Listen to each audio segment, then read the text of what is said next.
사람이 1843년 11월 11일에 발표한 동화가 있습니다. 이 동화는 우리가 너무 잘 아는 미운 오리새끼라는 동화입니다. 못생긴 지네색의 모습으로 태어나서 오리들로부터 구박받고 또 무시당하고 나중에는 암탉과 고양이로부터 놀림을 받고 결국 외톨이로 호수한 가에서 살던 미운 오리새끼에 대한 이야기입니다. 그런데 그 동화의 마지막은 이렇게 정리됩니다. 미운 오리새끼를 발견한 백조들이 날개를 푸덕이며 급히 다가왔다. 그리고 맑은 물 위에 비친 모습은 못생기고 볼품없는 지네색의 오리가 아니라 우아하고 아름다운 한 마리의 백조가 아닌가, 이렇게 결론을 내립니다. 이 동화는 안델센의 자전적인 동화라고 그렇게 알려져 있습니다. 그래서 거기에 자신의 고백을 하나 더 덧붙입니다. 그는 이렇게 말합니다. 오리우리에서 자랐으면 어떠니? 너는 백조 아래서 태어난 존재인데. 만약에 이 미운 오리새끼가 자기가 백조인 줄 알았더라면 그렇게 무시당하고 또 놀림당할 때 그렇게 절망하고 좌절하고 우울해하며 살았을까요?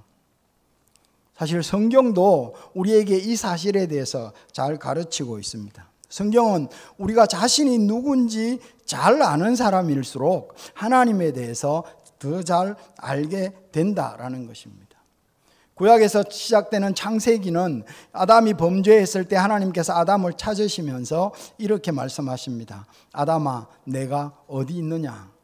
즉 너의 선자리가 어디냐? 다른 말로 너는 도대체 누구냐? 너의 정체성이 무엇인지 아느냐라는 질문으로 시작을 합니다. 그런데 이 질문이 신약으로 오면 예수님은 제자들에게 이렇게 묻습니다. 너희는 나를 누구라 하느냐?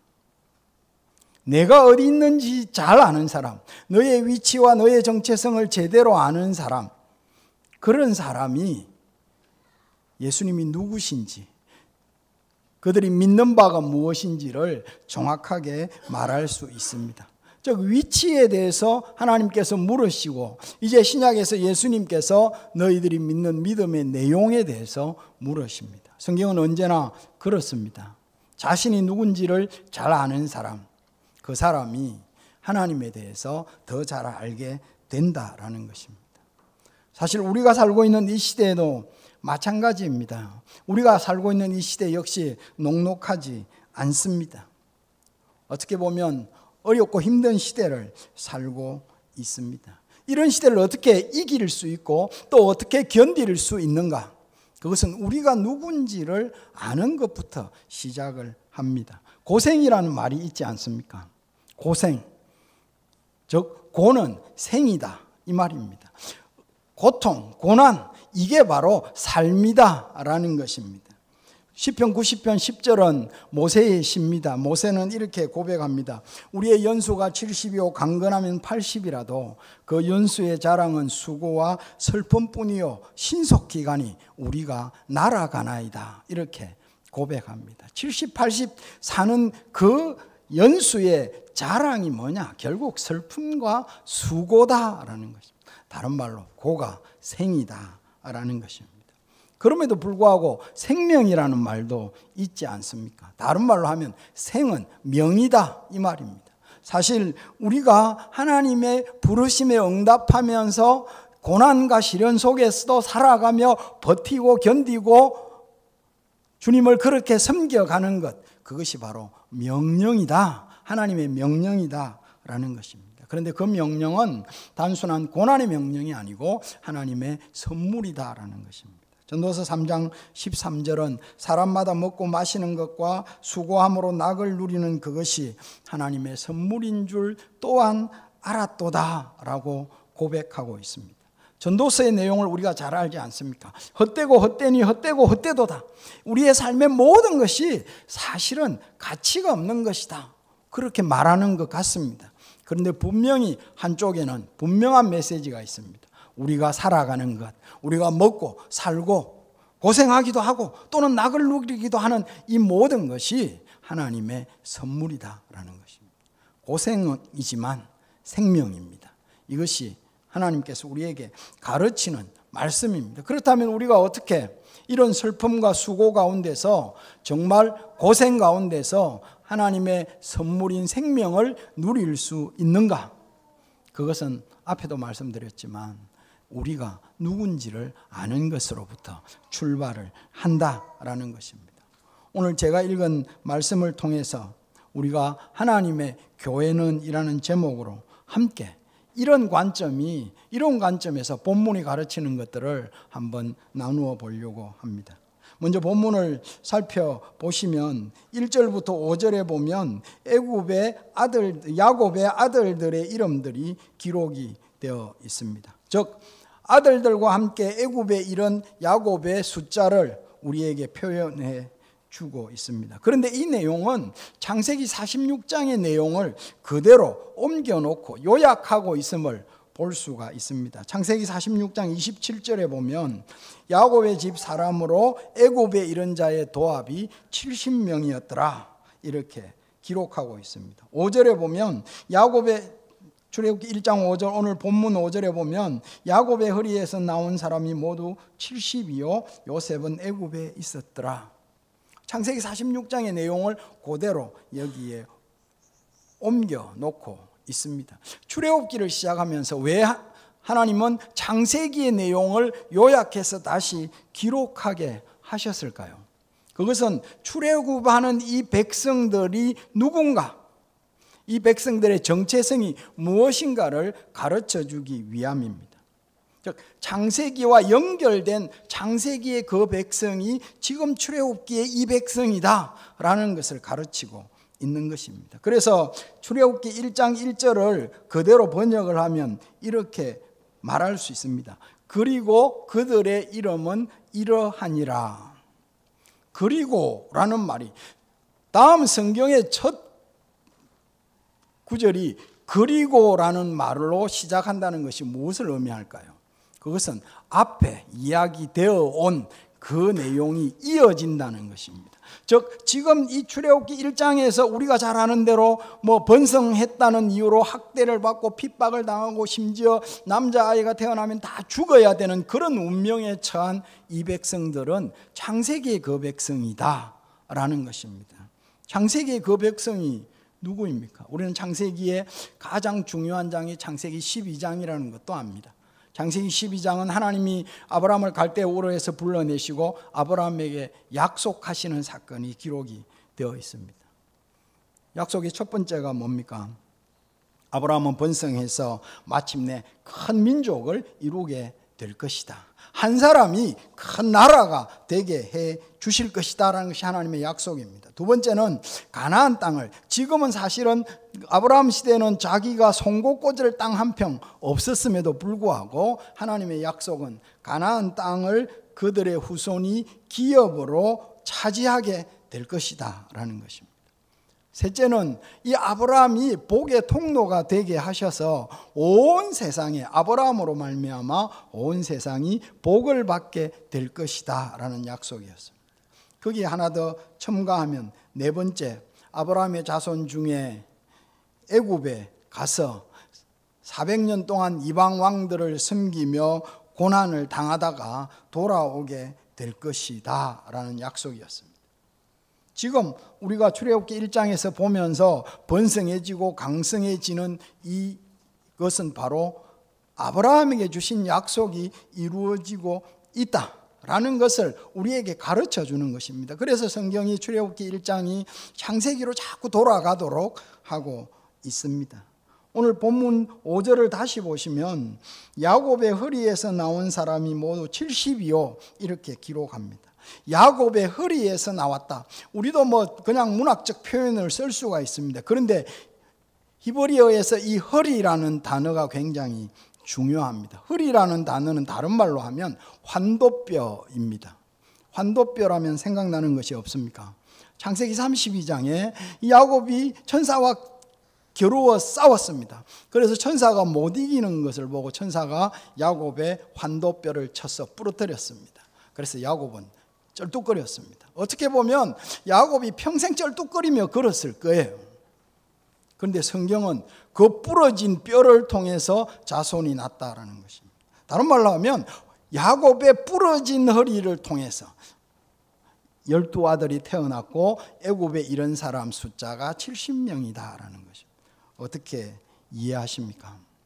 지금 애굽에서 번성하는 이 백성들의 번성은 어떻게 보면 생물학적인 번성이 아니다라는 것입니다. 야곱이 아들을 못 낳았다는 뜻이 아닙니다. 성경은 우리에게 야곱의 부러진 허리를 통해서 태어난 아들이 자손들이 70명이었다라고 가르치면서 여기서 70명이 되고 200만이 되는 이 숫자가 단순하게 생물학적으로 아이를 많이 낳아서 그렇다라고 생각하지 말고 창세기에 아브라함에게 주신 약속이 이루어지고 있다는 관점에서 보라라고 우리에게 가르치고 있는 것입니다.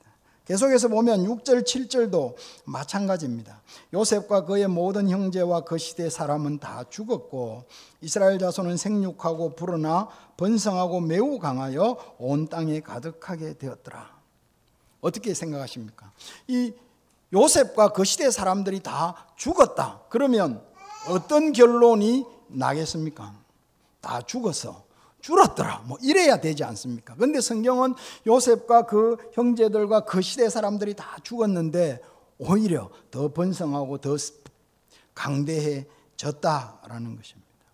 말씀이 우리에게 가르치고자 하는 것이 계속해서 반복해서 가르치고자 하는 것이 무엇입니까? 지금 애굽에서 소수민족으로 살고 있는 이 이스라엘 백성들이 점점 이렇게 강성해지는 이유는 생물학적인 이유가 아니다. 아이를 많이 낳아서 그렇게 아니다. 하나님의 언약이 이루어지고 있는 것이다 라는 것입니다. 그래서 이 백성들은 하나님의 언약을 품은 백성이다라는 것입니다. 비록 애굽에서 이방민족으로 애굽에서 소수민족으로 고난을 당하고 박해를 당하면서 남자아이가 나면 다 죽어야 되는 그런 상황 속에 산다 할지라도 이들은 하나님의 언약의 백성이다. 언약을 품은 백성이고 그 사실을 몇 번에 걸쳐서 말씀이 우리에게 강조하는 것입니다. 즉 이 하나님의 언약을 품은 이 백성을 오늘날의 말로 하면 뭐겠습니까? 교회다라는 것입니다. 출애굽기의 이 백성들은 바로 하나님의 교회를 의미한다는 것입니다. 그래서 사도행전 7장 38절에서 스데반이 이렇게 말하고 있지 않습니까? 그 출애굽한 백성들을 가리켜서 광야 교회다라고 표현을 하고 있는 것입니다. 오늘 이 시간에 우리가 살펴보고자 하는 것이 이런 전제를 통해서 이 하나님의 약속을 품은 백성 또 하나님의 약속을 품은 이 교회가 어떤 것인가라는 것을 우리가 살펴보아야 됩니다. 우리가 누구인지를 알면 우리가 하나님을 더 잘 알 수 있고 우리가 누구인지를 알면 고생의 시대, 이 고생의 삶을 사는 이 땅에서 더 담대하게 하나님의 언약을 믿고 살아갈 수 있기 때문이다라는 것입니다. 말씀을 통해서 저는 세 가지 이 교회에 대해서 또 하나님을 믿는 하나님의 백성 성도들에 대해서 세 가지를 한번 살펴보려고 합니다. 첫 번째는 약속의 백성은 망하지 않는다라는 사실입니다. 계속해서 우리가 본문을 좀 더 살펴보겠습니다. 1장에서 반복되어 핵심을 이루면서 나타나는 그런 내용이 있습니다. 7절을 보십시오. 이스라엘 자손은 생육하고 불어나 번성하고 매우 강하여 온 땅에 가득하게 되었더라. 12절을 한번 보십시오.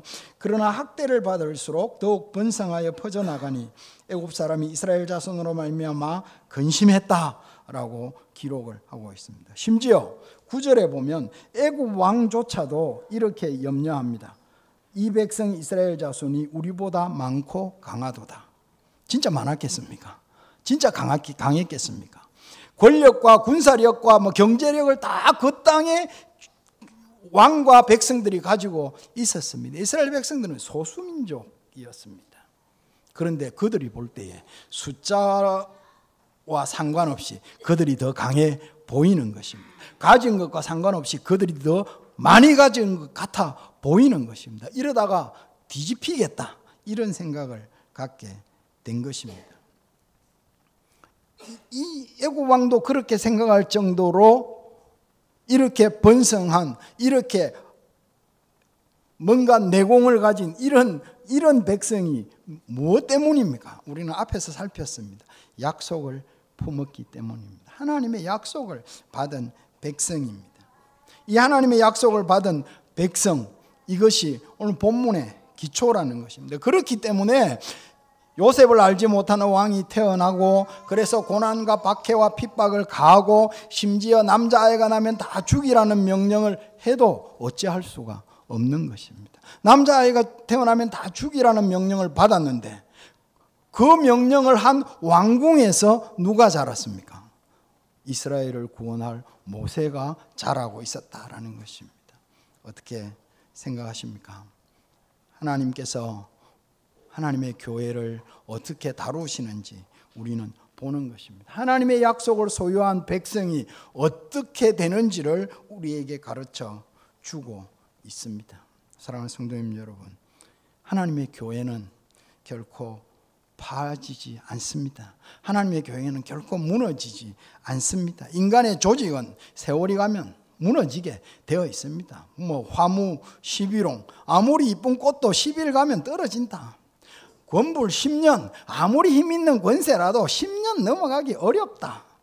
세상의 모든 권세와 심지어 사상도 조직도 다 무너지게 됩니다. 그러나 하나님의 교회는 그렇지 않습니다. 하나님의 교회는 끊임없이 박해를 하고, 하나님의 교회는 끊임없이 핍박을 해도, 하나님의 백성들이 가진 것이 없고 권력도 없고 아무것도 없어 보여도 하나님의 백성들은 하나님의 약속을 품은 존재이기 때문에 전혀 망하지 않는다라는 사실을 우리가 기억할 필요가 있습니다. 하나님의 교회는 사실은 숫자와 상관없습니다. 하나님의 교회는 사실은 예상과 상관없습니다. 하나님의 교회는 하나님의 말씀을 품은 존재이기 때문입니다. 이것은 개인적으로도 마찬가지입니다. 사탄이 우리를 끊임없이 넘어뜨리려고 유혹하기도 하고 핍박하기도 합니다. 그러나 그런 유혹과 핍박 가운데 성도는 절대로 지지 않는다라는 것입니다. 옛날에 망한 재벌 기업의 회장이 그런 책을 한번 썼죠. 망하기 전에 시련은 있어도 실패는 없다. 그런데 그 재벌은 망하고 해체되었습니다. 사람이 배짱으로 할 수 있는 말이 아닙니다. 시련은 있어도 실패는 없다를 말을 할 수 있는 유일한 존재들이 바로 성도들이다라는 것입니다. 사랑하는 성도님 여러분, 우리가 사는 환경이 우리를 피곤하게 만들고 힘들게 만듭니다. 우리가 특별히 이유 없이 당하는 사고나 시련을 해석할 수가 없습니다. 그럴 때마다 우리 속에 회의가 생기기도 하고 뭔가 불신이 싹트기도 합니다. 그러나 그럼에도 불구하고 그 시련과 그 회의가 우리가 하나님께 나아가는 것을 막을 수가 없습니다. 심지어 우리 속에 하나님을 향한 불신이 생길 수도 있고, 또 우리 속에 내가 잘못한 죄에 대한 죄책감 때문에 하나님 앞에 나아가기가 꺼려워질 수도 있습니다. 그러나 하나님의 약속을 품은 하나님의 백성들은 거기에 지지 않습니다. 절대로 망하지 않고 패하지 않습니다. 말씀이 우리에게 가르쳐 주는 것입니다.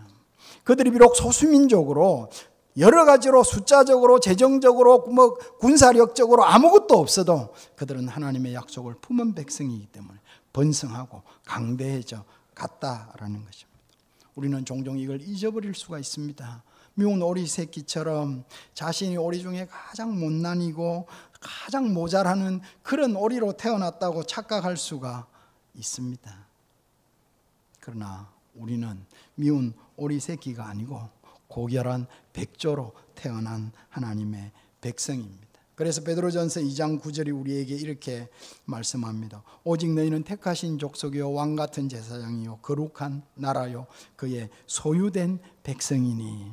이것이 무슨 뜻이겠습니까? 한마디로 이렇게 설명할 수 있습니다. 전능하신 하나님의 손가락에 낀 반지를 한번 생각해 보십시오. 세상에 누가 하나님의 전능하신 하나님의 손을 억지로 펴서 손가락에 낀 반지를 빼갈 수가 있겠습니까? 하나님의 약속을 품은 하나님의 백성들, 하나님의 교회, 하나님의 성도들은, 하나님의 자녀들은 하나님의 손에 낀 반지다라는 것입니다. 아무도 빼앗을 수 없고 아무도 빼앗아 갈 수도 없습니다. 이 사실을 믿을 수 있기를 바랍니다. 두 번째, 우리가 이 말씀을 통해서 살펴보는 것은 우리가 사는 이 땅은 영원히 살 땅이 아니다라는 사실을 말씀이 우리에게 가르쳐 줍니다. 말씀을 한번 보시기를 바랍니다. 8절을 보시면 이렇게 시작합니다. 요셉을 알지 못하는 새 왕이 일어나 애굽을 다스리더니, 이게 무슨 뜻입니까? 이전의 왕들은 다 요셉이 어떤 사람이었는지, 요셉이 굶어 죽고 망할 뻔한 애굽을 다시 살린 그런 사람이었고, 그 서남아시아 일대의 그 기근을 해결한 탁월한 통치자였다는 사실을 다 알고, 그래서 두고두고 다음 왕에게 아들에게 계속해서 말하기를 저 백성은 지켜야 된다라는 것을 전해 주었을 것입니다. 그래서 이스라엘 백성들은 대대로 고센 땅에서 특혜를 받으면서 권력의 비호를 받으면서 행복하게 아무 문제 없이 살았을 것입니다. 그런데 요셉을 알지 못하는 왕이 세워졌다, 즉 쿠데타가 일어났다 하는 것입니다. 그래서 정권이 완전히 바뀌어져서 이제는 이전의 모든 그 왕조의 모든 정책을 부정하고 뒤집어 엎게 된 것입니다. 당연히 그때까지 고센 땅에서 특혜를 받으며 살던 이스라엘 백성들에게 뭐가 가해지겠습니까? 억압과 압박이 가해지기 시작하고 공격이 가해지기 시작한 것입니다. 심지어 어떤 것까지 남자아이가 태어나면 다 죽여라. 그래서 남아있는 히브리 여인들이 애굽 남자들과 결혼하게 해라. 그러면 혈통이 사라지게 될 것이다 라고 직접적인 살인뿐만 아니고 아주 장기적인 그런 계획을 갖게 되었다라는 것입니다. 우리가 이스라엘이었다면 어떻게 생각하겠습니까? 큰일 난 것입니다. 난리가 난 것입니다. 어떻게 해야 되겠습니까? 이런 상황에서 무엇을 할 수가 있겠습니까? 그런데 우리가 물어야 됩니다. 이제까지 하나님의 언약을 품은 백성이고, 사실은 이집트에서 번성하게 된 이유도 자기들이 번성한 게 아니고 하나님이 축복하시고 아브라함에게 하신 약속을 이루기 위해서 생육하고 번성하게 하셨습니다. 그런데 왜 하나님은 갑자기 이들을 이렇게 억압하는 정권이 세워지는데 가만 계셨을까요? 왜 그랬겠습니까? 왜 그렇게 노역과 고난을 당하게 했고, 심지어 남자아이가 태어나면 다 죽임을 당해야 되는 그런 상황에 하나님이 버려 두셨겠습니까? 출애굽기 2장 23절은 이렇게 기록합니다. 여러 해 후에 애굽 왕은 죽었고 이스라엘 자손은 고된 노동으로 말미암아 탄식하여 부르짖으니. 어떻게 생각하십니까? 하나님께서 왜 이스라엘 백성들에게 고난이 이렇게 임하는데 그냥 허용하셨겠습니까? 하나님이 무능력했습니까? 하나님이 몰라서 그랬습니까? 그때 하나님이 주무셨습니까? 그렇지 않습니다. 하나님은 그 고난을 통해서 이스라엘 백성들이 하나님께 부르짖도록 하기를 원하셨다라는 것입니다. C.S. 루이스라는 사람이 있습니다. 이 사람은 그 나니아 연대기라는 그 소설을 쓴 사람 아닙니까? 옥스퍼드 대학 교수를 하면서 그 이전에는 불신자고 무신론자였습니다. 그런데 옥스퍼드 대학 교수 시절에 하나님을 만나고, 그래서 자신이 하나님이 계신다는 사실을 온 만방에 가르치고 알려야 된다라는 생각을 가지고 2차 대전 당시에 영국의 방송 설교를 통해서 수많은 사람들을 회심하게도 만들었고, 나니아 연대기라는 소설을 통해서 성경을 그렇게 풀어서 소설로 쓴 사람입니다. 그래서 그 사람이 쓴 책은 굉장히 기독교 고전으로서 지금도 수없이 읽히는 책입니다. 그 사람이 쓴 책 중에 고통의 문제라는 책이 있습니다. 그 책에서 그는 이렇게 말합니다.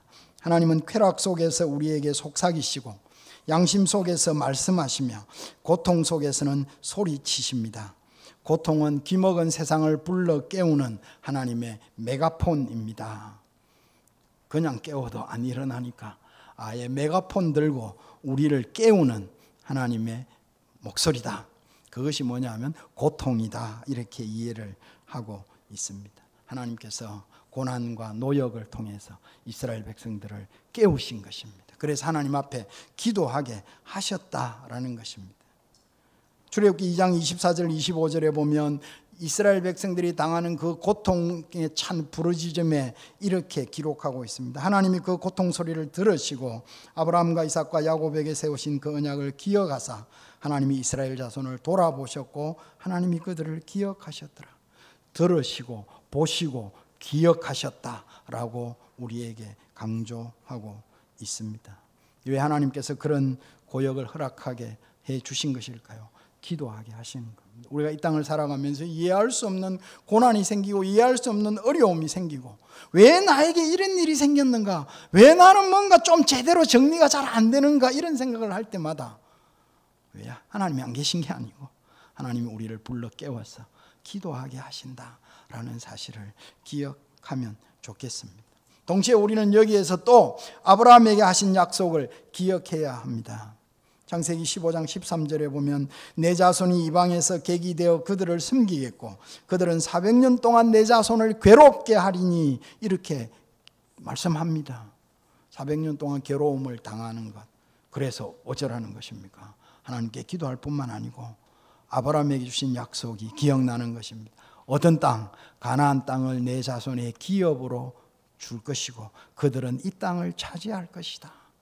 즉 다른 말로 하면 애굽 땅이 그들이 영원히 살 땅이 아니라는 것을 깨닫게 하신다라는 것입니다. 아까도 말씀드린 것처럼 정권의 비호를 받으면서 얼마나 행복하게 잘 살았습니까? 그런데 쿠데타가 일어나서 이제는 이스라엘을 죽이려고 하는 왕이 들어서게 된 것입니다. 그들은 이제 죽음의 기로에 서서 그들이 가진 생각이 무엇입니까? 우리가 여기에서 이제까지 행복하게 산 것, 이 땅이 우리 땅이 아니다라는 사실을 깨닫게 되는 것입니다. 그래서 돌아가야 할 땅이 있다라는 사실을 알게 된 것입니다. 하나님께서 이스라엘 백성들에게 고역과 노역과 학대, 괴로움, 남자아이의 살해 사건 이런 것들을 계속해서 보여주시는 것을 통해서 애굽 땅이 아무리 좋아도 애굽 땅에서 아무리 잘 살았어도 이 땅이 우리가 살 영원한 땅은 아니다라는 사실을 깨닫게 하셨습니다. 우리도 마찬가지입니다. 우리의 삶이 평안하게 살게 되면 마치 이곳이 우리가 영원히 지낼 것처럼 그렇게 착각합니다. 예전에 IMF 때 강남의 재벌들이 그렇게 건배했다고 하지 않습니까? 이대로 수많은 사람들이 직장에서 쫓겨나고 스스로 목숨을 버리고 그런 고난의 삶을 사는데 자기들은 IMF 때문에 달러값이 치솟고 뭐 어떻고 저떻고 하면서 떼돈을 벌었습니다. 그러니까 그들이 자기들끼리 모여서 건배하면서 이대로 그랬다는 것입니다. 이거 우리의 본능입니다. 그분들이 꼭 나빠서가 그런 것이 아니고 인간의 본능입니다. 이스라엘 백성들이 애굽 땅에서 권력의 비호를 받으면서 가장 비옥한 고센 땅에서 행복하게 살았습니다. 계속 행복하면 그들은 하나님이 주실 가나안 땅을 전혀 생각하지 않는 것입니다. 이 땅이 우리가 영원히 살 땅이라고 생각을 하는 것입니다. 우리도 마찬가지입니다. 우리의 시민권은 어디에 있습니까? 하늘에 있습니다. 우리는 이 땅을 살아도 하늘을 사는 백성이다 라는 것입니다. 우리가 아까 불렀던 찬양이 그런 이유입니다. 우리가 이 땅은 제한적인 의미만 있다는 사실을 우리가 기억해야 됩니다. 성도는 나그네입니다. 야곱이 그랬지 않습니까? 내가 험악한 세월을 보낸 나그네의 삶을 살았다. 우리가 이 땅을 살면서 아무리 행복하고 여유 있고 넉넉해도 기억해야 됩니다. 우리가 영원히 살 땅은 이 땅이 아니고 저 하늘이다, 저 천국이다 라는 사실을 기억해야 합니다. 그래서 이 땅의 것에 묶여서 고난당하고 이 땅의 것에 묶여서 탐욕에 매몰리고 아까 제가 기도할 때 말씀드린 것처럼 마치 본능은 중력과 같다라는 것입니다. 아무도 이 중력을 극복할 수 있는 사람은 이 땅에 없습니다. 그 중력을 극복하고 이 중력을 극복해낼 수 있는 것은 오직 은혜일 뿐이다 라는 것입니다. 그래서 시몬 베유라는 여성 철학자가 중력과 은총이라는 책을 쓴 것입니다. 우리가 이 땅을 살아도 이 땅에 매일 수는 없는 것입니다. 우리가 이 땅에 살아도 이 땅의 가치에 매몰될 수는 없다라는 것입니다. 영원한 하늘을 바라보며 정말 이 땅이 우리가 가지고 있는 것, 이 모든 것들은 제한적 가치만 가질 뿐이다라는 사실을 기억해야 됩니다. 마지막으로 세 번째, 그럼에도 불구하고 우리는 이 땅을 위해서, 이 땅의 백성들을 위해, 이 땅의 나라와 사회를 위해, 교회를 위해 헌신하며 살아야 한다라는 것입니다.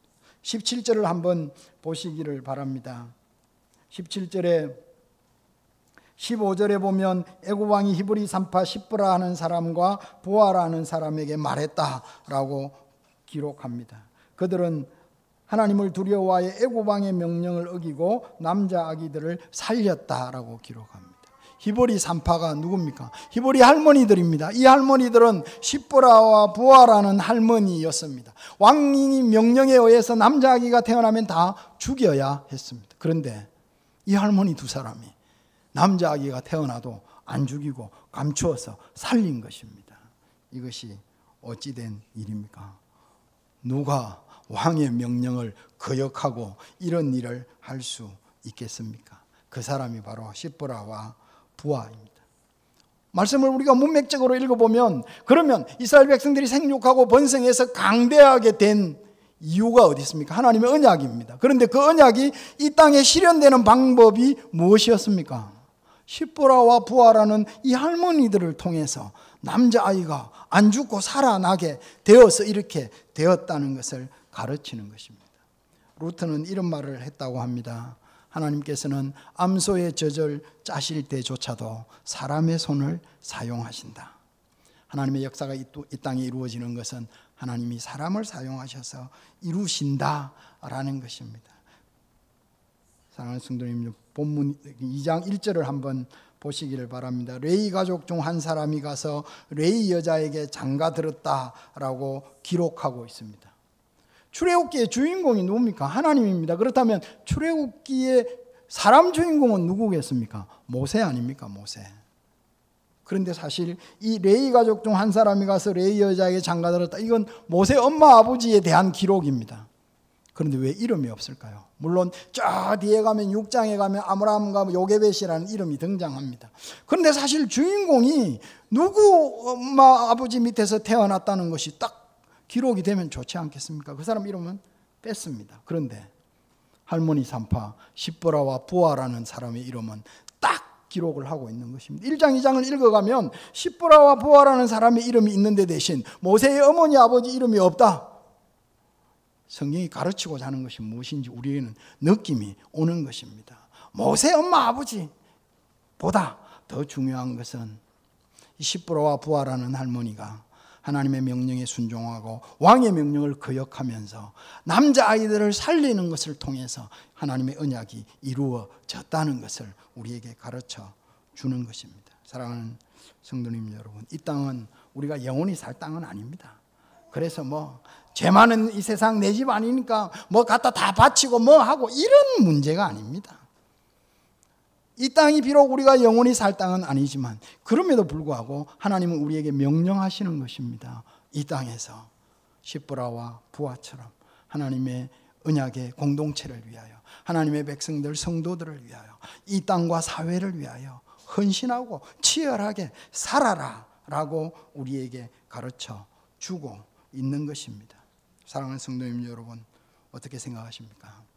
고는 생이지만 생은 명입니다. 하나님께서 십브라와 부하처럼 가진 것 없고 배운 것 없고 잘 모르겠습니다. 이 할머니들이 어떤 분이었는지.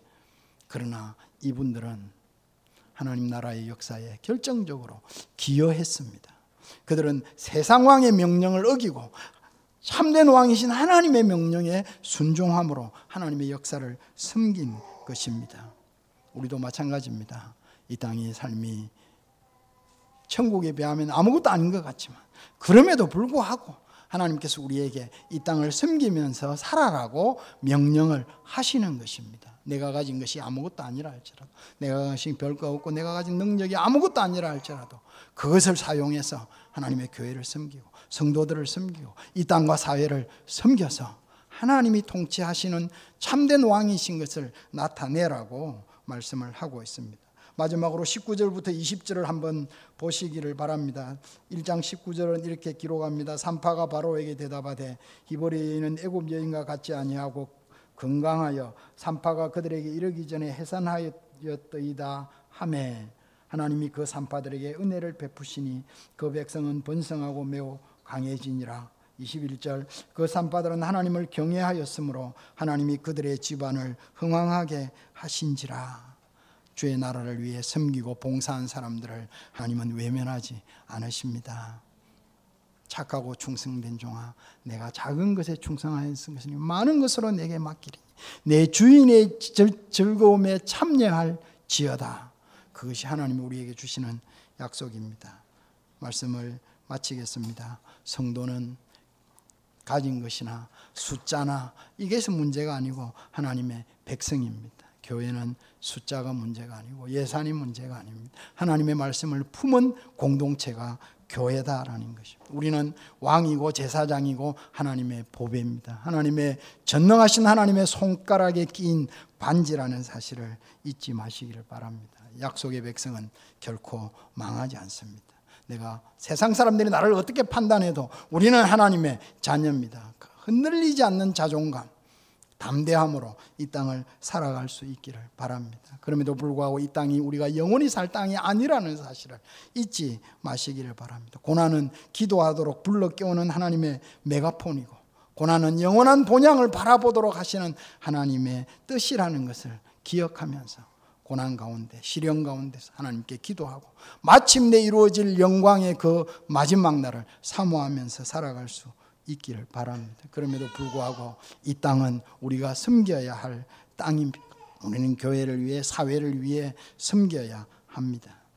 고는 생이지만 하나님의 이 부르심에 기꺼이 순종하며 헌신하는 생은 명이라는 사실을 기억하실 수 있기를 바랍니다. 말씀을 기억하면서 함께 기도하시도록 하겠습니다. 하나님, 저에게 있는 여러 가지 생각들, 시련들, 고난들, 말씀이 가르치는 대로 잘 해석하고 담대한